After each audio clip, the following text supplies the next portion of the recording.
দর্শক, চরলাহিতে কৃষকের লক্ষ টাকার ধান পানির নিচে। দেখেন আপনারা দর্শক, দেখেন পানির নিচে অতি বৃষ্টির কারণে, টানা কয়েকদিনের বৃষ্টির কারণে চরলাহির কৃষকের ধান পানির নিচে তলিয়ে গেছে। দর্শক, আমি এখন যে স্থানটিতে আছি এটি চরলাহির একটা জায়গার চিত্র, এবং আমার পাশে দাঁড়ানো ওই যে পাশে দাঁড়ানো যে মানুষটি ধানগুলোকে আসলে যেই কিভাবে গোলাতেছে দেখেন। আমার ক্যামেরাম্যান একটু সামনে আসুক। কেমন আছেন আপনি? হ্যাঁ ভাইয়া, ভালো আছি।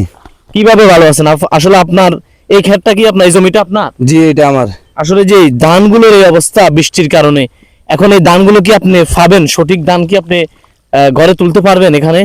ভাই আশা তো মনে হচ্ছে না, যেভাবে দেখতেছি আজকে প্রায় 10-15 দিন বৃষ্টির কারণে আমার ধানগুলা সবগুলা দেখেন, সবগুলা পানি নিচে তলিয়ে গেছে।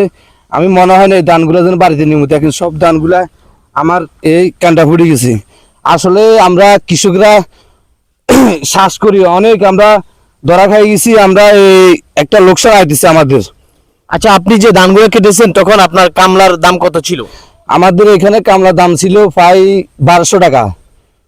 বুঝছি। এবং ধান মন কত করে বিক্রি হচ্ছে এখন? ধান এখন বর্তমানে সরকারের রেট দিছে ধান 1400 আপনার 40 টাকা। আমার ক্যামেরাম্যান যদি একটু সামনে আসি দেখায়, ধানগুলোতে আসলে বীজ চলে এসেছে, যেগুলো আসলে আর বিক্রি হবে না, এবং এগুলা ঘরে তুলতে পারবে কিনা সন্দেহ আছে। এখন এই যে সরকারের রেট হচ্ছে 1440 টাকা। 40 টাকা। আমাদের এখানে ব্যারিরে কিনতেছে ধানটা 800 টাকা, 820 টাকা। আসলে আমরা শ্বাস করি, আমাদের অনেক লস আর কি। এখন সরকারের কাছে আপনাদের কি বলার আছে? এই যে ফসলি জমি, আপনার পুরো ধান ক্ষেত একেবারে পানির নিচে তলিয়ে গেছে, এখানে লক্ষ টাকার ধান চাষ করেছেন আপনি।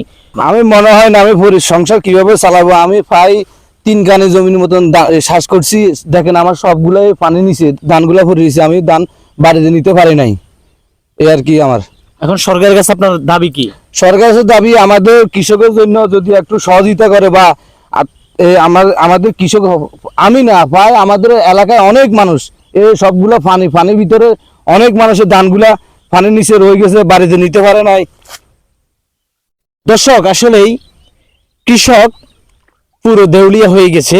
তার জমির এই পরিণতি অতি বৃষ্টির কারণে, টানা বৃষ্টির কারণে ফসলি জমির ধান পানির নিচে।